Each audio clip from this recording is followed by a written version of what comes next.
What's up, sports bettors? I have two insane parlays for tonight. Both are very sharp, very profitable, and they're both on Underdog Fantasy.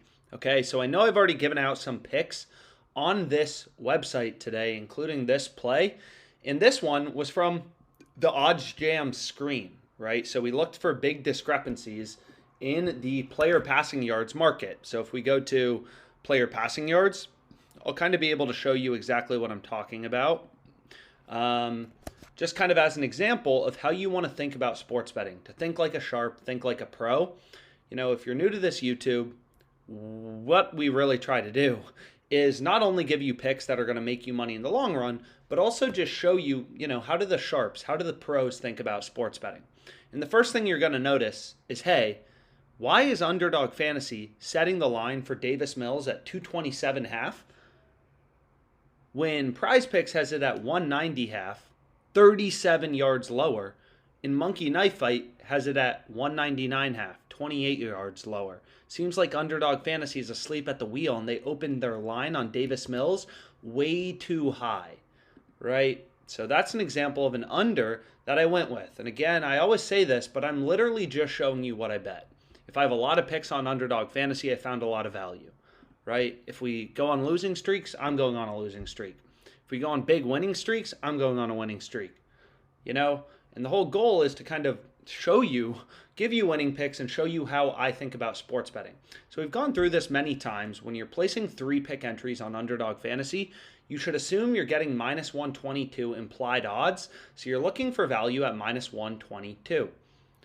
Right? So in a 2-pick entry, you basically never want to play those on Underdog Fantasy again because you're getting terrible implied odds. All of my plays, for the most part, as you see, are 3-pick entries. I picked the 3 highest profit margin bets. I parlay them together on Underdog. The way this platform works is it doesn't matter if you take the overs or the unders. Any 3 picks, you are betting $1 to win 6. Overs, unders, 1 to win 6. 3 picks, 1 to win 6. Implied odds, minus 122. So we're looking for value at minus 122. So this is the first sharp play. And again, take your gut out of it. Your gut doesn't know anything about sports betting. These sports books have billions of dollars. They're very sophisticated. They have very sophisticated models that set their lines. They're taking millions of dollars of NBA bets a day and moving around lines. It's a fair betting market. The lines are juiced. Every sportsbook has Julius Randle over 1.5 threes juiced for a reason, because it's more likely to hit than the under, right? Sportsbooks imply win probabilities through their odds. You'll notice no other bookie is setting this line, giving you better than, minus 140. We're getting minus 122 on Underdog. Sorry, I cut out there for a second, but we're using all this real-time market information, right, to zone in on plays with an edge. This play has a 4.36% profit margin. Julius Randle over 1.5 made threes, right? And it's really simple. The issue is people overcomplicate sports betting. You're looking for plays with an edge. Vegas doesn't know anything. There's no inside information. No handicapper knows anything. The rest of the world doesn't. That's already implied in sportsbook odds. You're looking for value. You're looking for discrepancies. And the only reason this is possible is because every sportsbook has different odds, right? It's really weird. It doesn't happen in any other market. DraftKings sets lines independently from BetRivers, different than BetOnline. And some sportsbooks are very sharp, like BetOnline, very sharp offshore sportsbook, as well as, Pinnacle Sportsbook. So this clearly a play we want to be on. Top profit margin bet. Like, you can sort by profit margin, and this is the highest profit margin play. Then we have some other ones, right? Reggie Jackson under 18.5 PRAs, whatever. The market's always moving. So you can refresh OddsJam at any time, and it'll go back to Underdog Fantasy and say, okay, it'll scan all these lines, tens of thousands of odds they have on their site. It's going to scan them, compare them to the sports books, and tell you, hey, here's where it looks like there's value. Here's where it looks like there's value. So, for example, we can see here, it's like, oh, dang, maybe we lock in another one. Dylan Brooks, that sounds pretty good, right? Under 2.5 made threes. That seems pretty awesome. as well as Reggie Jackson under 18.5 PRAs, Devin Vassell over 2.5 made threes. All of these plays, we're finding spots where we're getting value at minus 122, where the sports books have the over or the under heavily juiced because it's a lot more likely to occur. Here you have Bet Online, a super sharp offshore sports book telling you Dylan Brooks under 2.5 made threes should be priced at minus 161. We're getting minus 122. It's a no-brainer, right? So long story short, I just locked in a bunch of EV plays. You can see them all on this page. You know, we had the Reggie Jackson one right here. Look at this. Caesars has this minus 163. We're getting this minus 122. Implied odds on Underdog Fantasy. Incredible value. So a lot of plays out there. We got the Ja Morant play. So long story short, these are the plays I locked in. The market's always moving. Maybe you got some different props. One, Julius Randle over 1.5 made threes. Reggie Jackson under 18.5 PRAs. Ja Morant under 5.5 rebounds. Here's another one. Replace this with a shots on goal prop. Here's that NFL one we were talking about.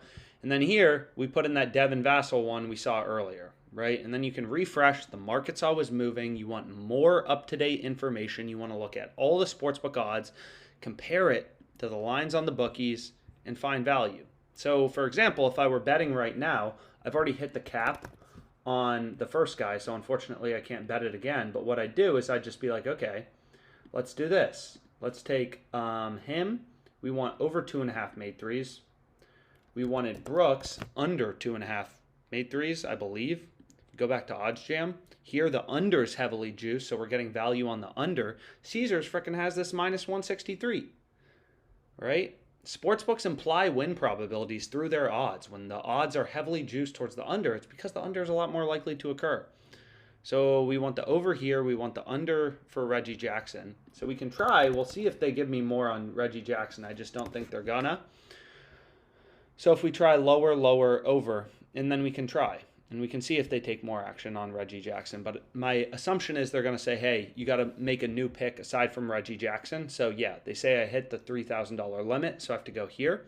And then maybe we go with this hockey prop, right? Sam Bennett, under 3.5 shots on goal. This isn't sport specific. Finding value, beating the VIG, you know, just placing positive EV bets. You will make money in the long run. You just got to place enough bets. But I think we already hit the cap on that as well. So long story short, like, hunt around, look for value. Maybe we take Durant. This is just a threes parlay, whatever. I'm down for that. So maybe we take Durant over 1.5 made threes. We'll hit this for 250, and that's our play, right? Right here, over, under, over. Follow the math, follow the data. Stop trusting your gut. I've never trusted my gut, right? Coming from Wall Street, coming from, you know, quant world, it's all about the numbers. It's all about the data. It's all about the markets, because realistically, that's all that works. Your gut is not beating sportsbook models that they poured hundreds of millions of dollars investing into, and it's a fair market, taking tons of action. What do you know that the millions of other people don't? Nothing. Absolutely nothing. No offense. You know, use the sportsbooks, use their information against each other. Hunt for value where you're clearly beating the VIG, beating the juice, and get used to some downswings, as you can see right here, which is variance. And this is literally exact profit. You can't sync all your sports books with OddsJam, but you can sync like 5 of them or so. And what you'll notice is I'm up 163K for the sports books I synced, which, because you can't sync them all, but all this does is automatically pulls my bets from like Caesars, whatever, all these different, you know, websites, and grades them as wins or losses. So hopefully this was helpful. Let's make money.